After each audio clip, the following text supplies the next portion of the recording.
Fala aí, galerinha! Como falado na próxima aula, vimos a parte de decomposição, sabemos tudo agora de decomposição de forças.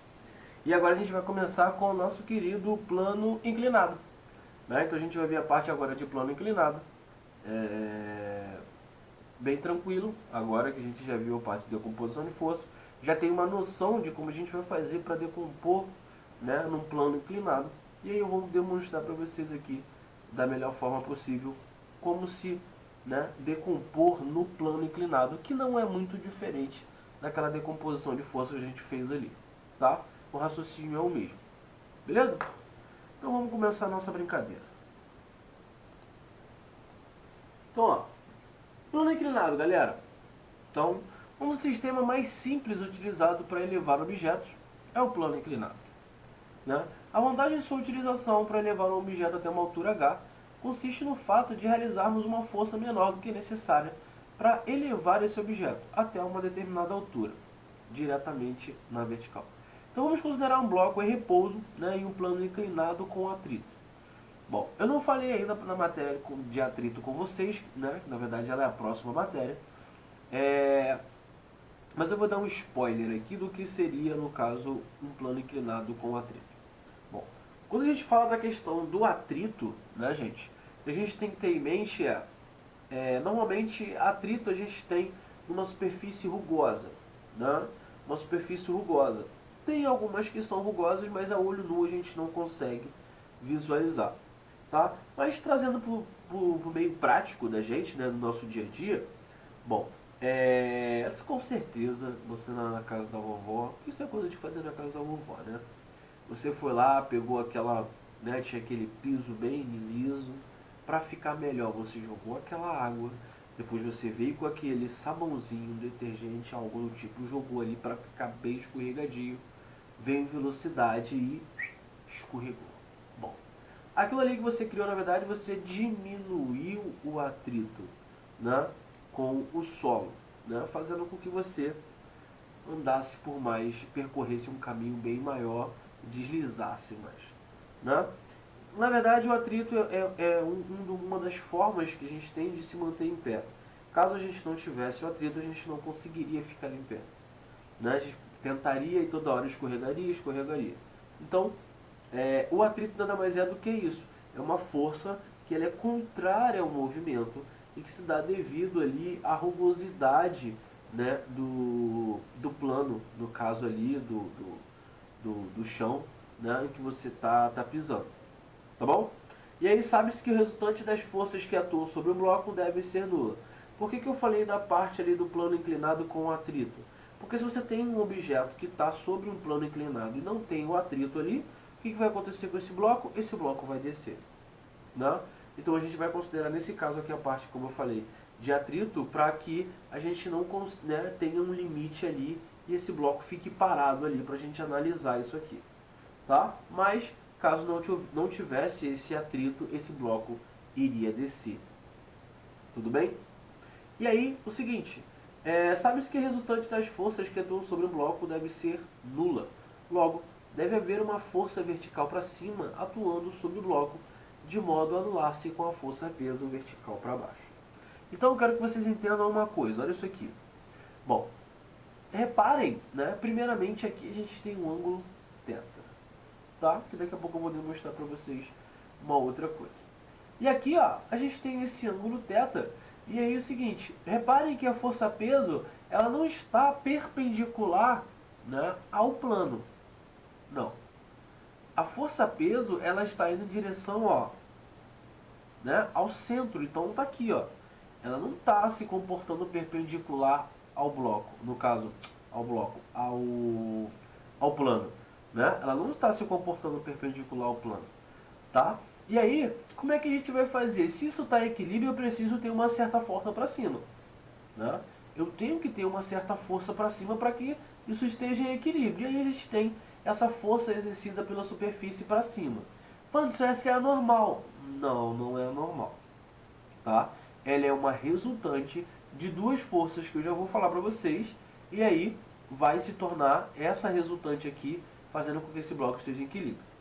Então, ó, sem mais delongas, Seguindo aqui para o lado, a gente vai ter isso aqui, ó.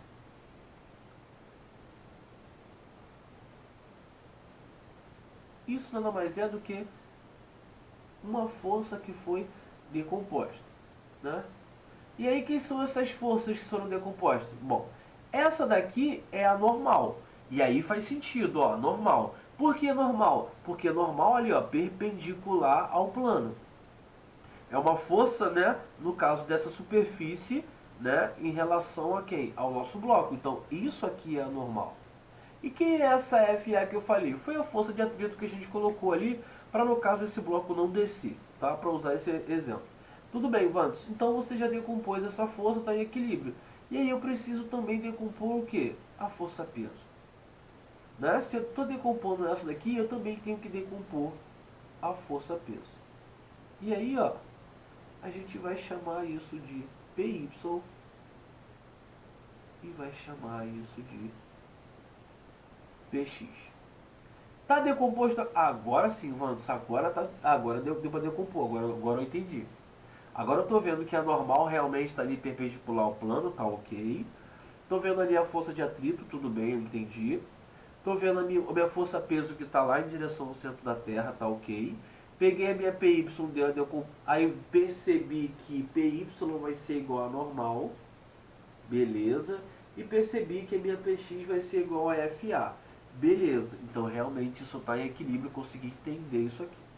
Então, ó, normal é igual a PY, assim como a minha FA é igual a minha PX.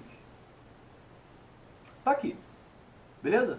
Então, a força que a superfície exerce sobre o bloco pode ser decomposta em dois componentes perpendiculares, a força normal e a força de atrito, como eu acabei de mostrar para vocês ali. Tudo bem? E aí, ó, de modo semelhante à força-peso que atua sobre o bloco, pode ser decomposta em dois componentes perpendiculares, uma paralela à superfície PX e a outra perpendicular a PY. O valor desses componentes pode ser calculado usando as relações trigonométricas, né, considerando a condição de equilíbrio do bloco. Podemos deduzir que PX é igual a FA e PY é igual a N, como eu fiz lá. Tá? Agora o que eu vou demonstrar para vocês aqui, eu vou tentar fazer aqui do lado, ou senão vou ver se eu consigo fazer numa outra figura aqui. Deixa eu ver. E aí, ó, vou mostrar para vocês o seguinte, ó. Nós já vimos ali anteriormente, isso aqui, ó, era força-peso, não é isso? Então tá aqui, a gente tem a força-peso, e aí, ó, a gente já havia feito lá, ó, isso aqui é a normal, e a gente já tinha visto também que isso aqui é a força de atrito. Tá aqui. Tudo bem. E aí a gente viu o seguinte, ó, que esse aqui eu considerei como a minha PY. Considerei como PY por quê? Porque está representando para mim um eixo Y, né? Então por isso que eu coloquei ali essa representação como sendo PY. E essa daqui, considerando isso aqui um eixo X, vou considerar como se fosse PX. Tá bom? E aí eu vou fazer o seguinte, a gente viu lá, ó, que a gente tinha um ângulo θ aqui. E como é que a gente vai achar a relação θ? Então vamos pensar o seguinte, ó. Eu vou chamar isso aqui de A, esse aqui de ponto B, esse aqui, ó, de ponto C e esse aqui eu vou chamar de ponto D. Ponto. Tá ali. E aí quando eu pego esse triângulo ACB, olha o que acontece. Isso aqui é reto. Se isso é θ e isso é reto, eu posso considerar esse meu ângulo aqui como 90 menos θ. Tudo bem? Então no meu triângulo, ó, no meu triângulo ACB, né, olha o que a gente tem. θ, 90 e 90 menos θ. E aí, ó, olha o que eu posso criar. Eu posso criar uma relação de semelhança entre quem, ó. Esse aqui eu vou chamar de ponto E. Pronto. Eu posso criar uma relação de semelhança com o triângulo DEB. E olha quem é o triângulo DEB. Bom, o triângulo DEB, ele tem aqui no ângulo E, né, no vértice E, um ângulo de 90 graus, assim como lá tem em C. No ângulo B, né, eu tenho 90 menos θ, que é em comum com os dois triângulos. O que resta para nós é que o ângulo D ele é igual a θ. E aí eu descubro que o ângulo D é θ. Beleza? Então, quando eu crio essa relação aqui de semelhança e chego a essa conclusão que no ângulo, no ponto D ali eu tenho θ, eu posso muito bem fazer o que agora? Eu posso fazer um triângulo assim, ó.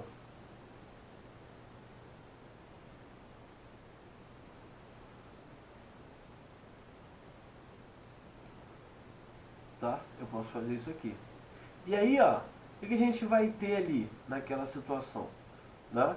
A gente vai ter um cateto oposto a θ, a gente vai ter px. Um cateto adjacente, a gente vai ter py. Tá? A gente vai ter ali py. E aí, a gente tendo py, a gente vai ter aqui igual a p. E aí fica fácil de eu criar a minha relação. Como?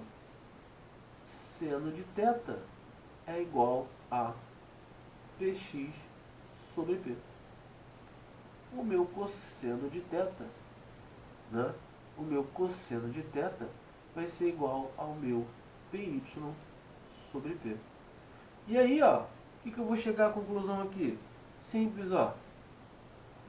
Que a minha px é igual a p seno θ e a minha py é igual a minha p cosseno θ. Tá? É isso que eu vou criar. Então eu sei que a minha px nada mais é do que p seno θ e a minha py é igual a p cosseno θ. Então tudo isso aí, né? Tudo isso aí a gente já faz, né, naturalmente ali na decomposição de forças ali, né? A gente já faz ali na questão da decomposição de forças. Mas aqui não, né? Aqui a gente vê que tem uma certa diferença, mas a diferença é pouca, né? A gente vê que a diferença aqui é pouca. Beleza? Todo mundo tranquilo agora? Suave? Então beleza. Então vamos continuar lá que a gente estava vendo. Então, ó, voltando para cá, de modo semelhante, ó, olha o que a gente criou lá. A gente criou aqui px é p seno θ, p seno alfa, né, como ele colocou ali, não tem problema. E py é igual a p cosseno de alfa. Ou seja, nada tão complicado assim, né? Depois dessa demonstração aí, a gente viu que não é tão complicado assim. E aí o seguinte, ó, uma situação interessante, né, na qual ali que a gente... Deixa eu botar aqui agora para ter um espaço. Posso botar aqui para ficar mais bonitão aqui assim.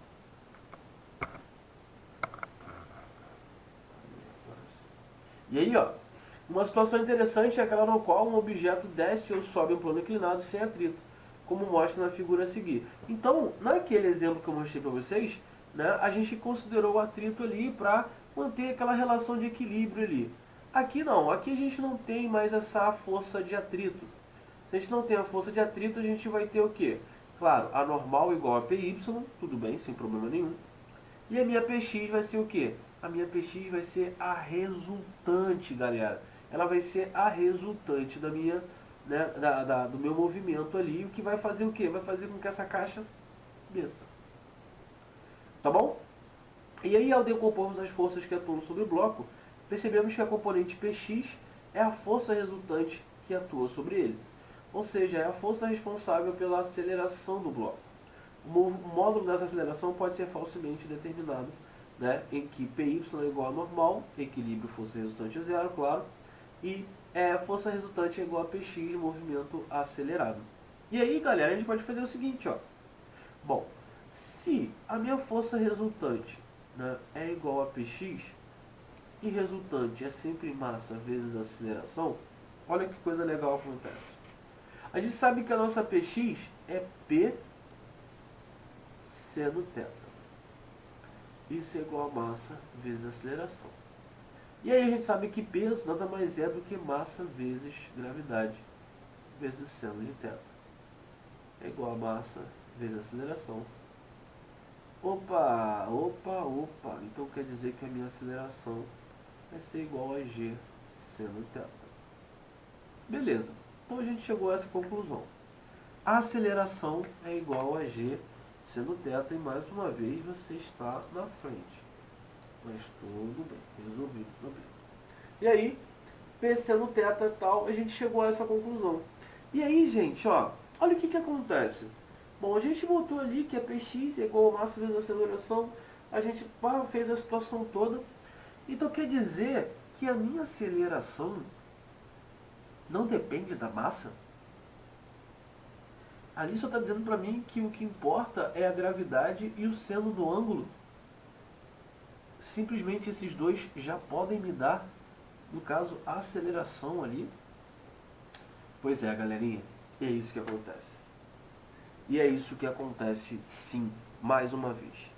Então, lembra quando a gente falou lá atrás, né, na parte de queda livre? E que, né, de primeira a gente vê aquela brincadeirinha lá em que, né, Galileu falava que um era mais pesado do que o outro, né, tinha uma massa maior do que a outra, que é o primeiro, e aí logo em seguida Newton, não, calma aí, não é bem assim, não é bem assim, os dois corpos podem ter massas distintas, mas mesmo assim, quando forem jogados, eles vão chegar no solo ao mesmo tempo. Lembra aquela confusão toda que foi gerada?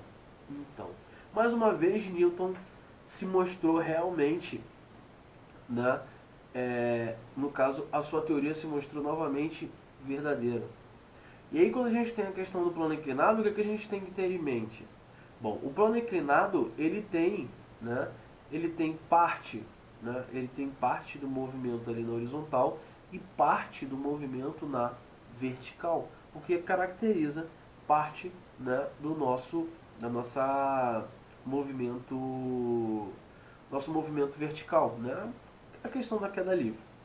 E aí, quer dizer que aquela relação que nós tínhamos lá na parte de vertical, né, que Newton havia falado, a gente pode usar aqui também? Sim, é o mesmo princípio, né? É a mesma situação. E mais uma vez aqui, tanto é que ele prova, né, através disso aqui, que a massa ela não vai importar para a gente. O que vai importar ali, o que vai ser importante ali, vai ser a força da gravidade, no caso, a aceleração da gravidade, e o seno do ângulo dessa inclinação. Se você reparar, quanto maior essa inclinação, né, maior vai ser a velocidade com que esse meu bloco vai descer. Né? Se maior vai ser a velocidade, maior vai ser a aceleração. E aí, o que está acontecendo? Novamente, Newton está se mostrando brabíssimo. Beleza? Tranquilo? Foi? E aí, ó, olha o que vem. Vem isso aqui, ó. Deixa eu tirar minha foto aqui, agora você vem pra baixo. Não, você fica aqui, você vem pra baixo aí. Fica aí. Aí. E aí, ó, observe que a equação anterior é uma relação geral para plano inclinado sem atrito. Ela permite calcular a aceleração que atua sobre o objeto quando o ângulo de plano inclinado vai variar de 0 a 90 graus. Para esses valores, encontramos a seguinte regulação. Então, a gente vai pegar dois valores, claro, 0 e 90, para a gente ver o que vai acontecer ali. Então, para alfa igual a 0, a gente tem que a aceleração é g seno de 0, seno de 0 é 0. E aí a gente tem uma situação de repouso. Né? Então, se esse ângulo for 0, a gente vai ter uma situação de repouso do bloco. Ele está ali parado no solo. Agora, quando a gente tem nosso alfa igual a 90 graus, a gente tem que A é igual a G seno θ. Sendo que esse θ ali a gente vai botar ele de 90 graus, seno de 90 é igual a 1. Ou seja, a aceleração nesse momento ele vai ser igual a G, igual a gravidade. E a gente vai caracterizar isso como um movimento de queda livre, que é o que a gente já viu. Observe que o valor da aceleração que atua sobre o objeto não depende do valor da massa. E é isso aqui que é beautiful, tá? Isso aqui é que é beautiful, tá? Como eu havia falado, isso aqui é que é importante, tá? A gente tem que observar que não vai valer o valor, não vai depender do valor da massa, e sim do valor da aceleração de quem? Da gravidade e o seno, né, do caso do ângulo ali dessa inclinação, tá? Então, ó, isso aqui não esqueçam. IPC, importante pra caramba, tá? Isso aqui é muito importante, né? Porque isso aqui é típico daquelas questõezinhas que a gente gosta. né? Tipo daquelas questõezinhas que chega lá e fala assim, então considere que a massa do fulano é tanta e a massa do outro bloco é tanta. Então quer dizer que a aceleração do outro bloco, por ser uma massa maior, né, vai ser maior do que a do bloco de menor massa. Aí você vai lá, sou brabo, sou brabão, não vou cair nessa, parceiro, foi mal. A massa não vai influenciar. O que vai influenciar é G seno θ. Então é a gravidade vezes o seno do ângulo da inclinação. Beleza? Então é isso aí, galera. E aí nada mais justo do que fazer um exemplo para a gente finalizar com chave de ouro. Tá? Então, ó, observe a figura a seguir. Né? Se as massas dos blocos A e B são respectivamente iguais a 2 kg e 3 kg, desprezando-se o atrito, a resistência do A, a massa do fio que une os blocos e a massa da polia, então o módulo da aceleração dos blocos em metros por segundo ao quadrado, enquanto o bloco A não atinge a polia.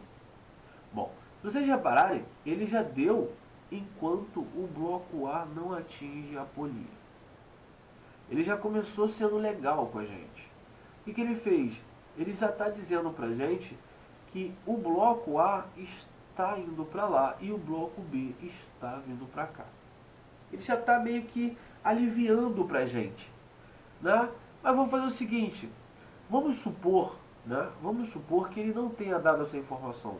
Mano, se ele não deu essa informação, eu não sei para onde o bloco vai. Eu não sei se desce ou se sobe.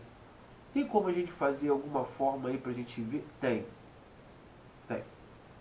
Então vamos fazer o seguinte, ó. Primeira coisa que eu vou fazer é isso aqui, ó.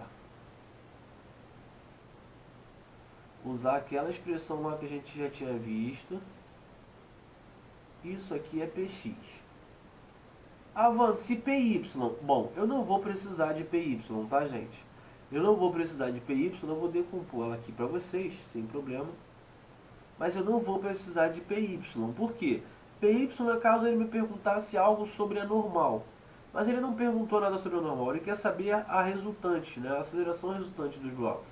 Então se ele quer saber da aceleração, a gente vai trabalhar com PX aqui, tá?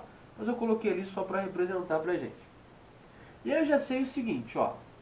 Eu já sei que naquele meu bloco A, eu vou representar o bloco A aqui, ó. Meu bloco A, eu tenho, ó, tração. E tenho para cá também, ó, eu tenho a minha PX. Ponto.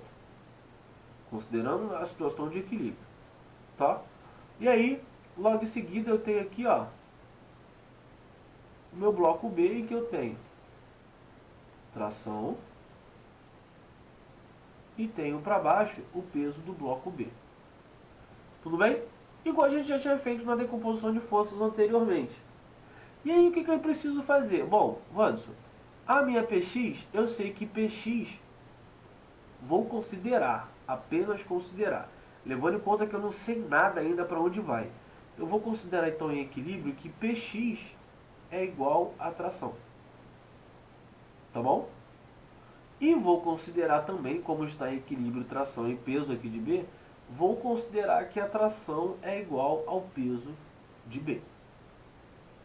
E aí eu vou fazer o seguinte. Eu não tenho como calcular a tração, mas eu posso calcular o peso, né, o PX ali. Quem é PX? A gente já sabe que é P seno θ. E o peso? Bom, o bloco A ele tem um peso de 20 newtons. Por que 20, Wanderson? Bom, a massa é 2 kg, vezes a aceleração que é 10, isso dá 20. Né? Então a gente tem 20 vezes o seno de θ, que é 0,6, isso dá 12 newtons. E aí, beleza. Bom, então já sei que o PX é 12 newtons, a tração é 12 newtons.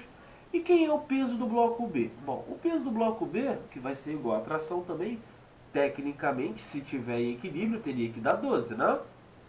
Então a tração é igual ao peso do bloco B, que é o peso do bloco B é massa 10, ou massa 3 vezes a aceleração, né, da gravidade, que é 10. Isso dá igual a 30 newtons. Bom, então a gente já viu, ó, que deram valores diferentes. E a gente percebeu que o peso de B ele é maior do que a resultante Px. Logo, agora eu já tenho uma certeza. Esse meu bloco A sobe e o meu bloco B desce. Por quê? O peso do bloco B é 30 e o peso Px que está segurando o bloco A é de 12. Logo, 30 é maior do que 12. E aí eu vou fazer o seguinte, agora eu vou fazer aquela simplificação que a gente fazia em relação aos blocos. Vou criar um sistema e depois eu vou resolver. Primeiro, eu vou fazer aqui, ó, no caso, tração e Px. Então eu já sei que a minha tração é maior do que Px, né? A minha tração é maior do que Px. Mas por que a tração é maior do que Px? Por que a tração é maior do que Px, Wanderson? Bom, ele não está indo para lá? Se ele está indo para lá, significa que a tração está tendo uma força maior do que Px para puxar ele para lá e dar o movimento. Então a minha T, né, tração menos Px, é igual a massa do bloco A vezes a aceleração. E quem é a segunda situação? Bom, a gente está vendo que está descendo. Então o peso do bloco B é maior do que a tração. Então, ó, peso do bloco B menos a tração é igual a quem? A massa de B vezes a aceleração do sistema. E aí eu criei isso aqui e aí vai ficar mais simples agora, né? Vou fazer um sisteminha aqui, ó. Tração corta com tração.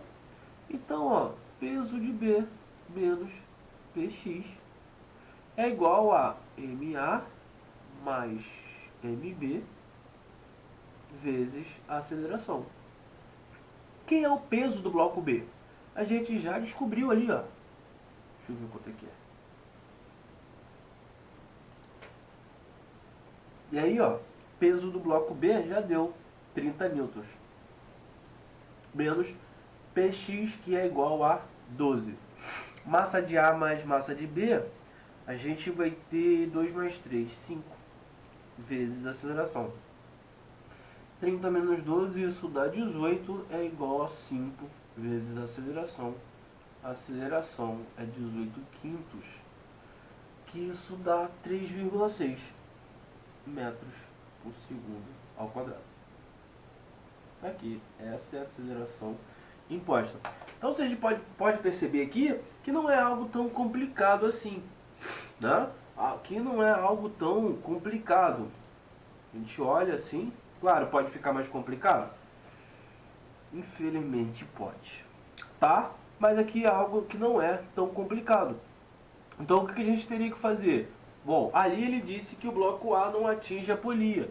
Ele já deu a deixa pra gente um movimento ali, já deu uma facilitada. Mas talvez se ele não tivesse dado, a gente, né, percebeu ali que teria como a gente fazer também, né, aquela forma ali para ver para onde esse movimento estaria. Mas Wanderson, e talvez se eu tivesse feito, eu considerei que foi para ali, no caso para a direita, e achei a aceleração 3,6 metros por segundo ao quadrado. E se eu tivesse feito errado, Wanderson? E se eu tivesse feito para o lado contrário? Se eu tivesse colocado que que o bloco A estivesse descendo, ao invés de estar subindo, o que era para acontecer? Bom, o que você acharia de diferente ali? Você acharia a aceleração, mesmo módulo de aceleração, porém você acharia ela negativa, tá? A diferença seria essa, a aceleração você acharia ela negativa. Claro que é meio complicado de na hora lá você fazer isso e achar uma aceleração negativa e falar, ué, tranquilo, aquilo ali eu só inverti, tá? Mas agora eu estou dizendo para vocês que se você tivesse feito ali uma situação inversa e tivesse achado, no caso ali, a aceleração negativa, né, o que estaria de errado? É que na verdade você adotou o sentido errado em que estava acontecendo o movimento, tá? É isso que aconteceria. Mas essa forma com que eu mostrei para vocês ali, para a gente ver os extremos e ver quem é que tem a maior massa, né? Nem sempre vai ficar assim algo tão simples de visualizar, né? Nesse caso ficou simples porque a gente levou em consideração que não tem a força de atrito, né? Mas em uma situação em que a gente tem a força de atrito, né, não que vai ajudar o bloco a descer, né, mas que vai dificultar o bloco a subir. Esse é o problema, né? Não é que vai ajudar o bloco a descer, não. É que vai ajudar, no caso vai dificultar a subida desse meu bloco A, tá? Então, normalmente, quando a gente tem ali, nessa situação que a gente coloca a FAT, a gente quer saber a posição de equilíbrio, a gente quer descobrir qual é a FAT limite para que mantenha o equilíbrio. É isso que na maioria das vezes a gente vai querer, tá aí a importância da nossa querida força de atrito. Beleza, gente? Tranquilo? Entenderam? Então espero que vocês tenham entendido, tá? Espero que vocês tenham entendido. Viram que não é nada tão complicado essa questão do plano inclinado. Claro, Wanderson, então ali vai ser sempre Px e sempre Py. A minha dica é: analisem antes, tá? Viram que não é difícil de analisar, analisem, né? Dá aquela analisada ali tranquila, resolve da forma que eu fiz, prolonga, vê a semelhança no triângulo ali e aí fala assim, não, tudo bem, aqui realmente é esse valor de ângulo, tá? Porque podem existir situações em que o ângulo foi colocado em outra situação, foi colocado em outra posição, e aí sabe como é que é, né? Você já naquele costume de Px, Pseno, Py, P cosseno, né? Às vezes pode falhar, tá? Ou seja, é sempre bom vocês darem uma olhada, né, com relação a isso. Mas é isso aí, tá? Não foge muito disso não. Não foge de muito disso não. Mas já foi dado o bizu aí pra vocês. É isso aí. Dá uma analisada sem problema nenhum, tá? Mas botou lá Px é Pseno, Py é P cosseno, pronto. Aí tá tranquilo. Aí fica mole pra gente. Tá bom? Então é isso aí, galera. Tenham todos um ótimo final de tarde. Mais tarde nos vemos. E não podemos esquecer Wakanda Forever, galera. Até mais tarde. Oi, galerinha! Então, você gostou do nosso vídeo? Então, chama nosso canal. Então, para o vídeo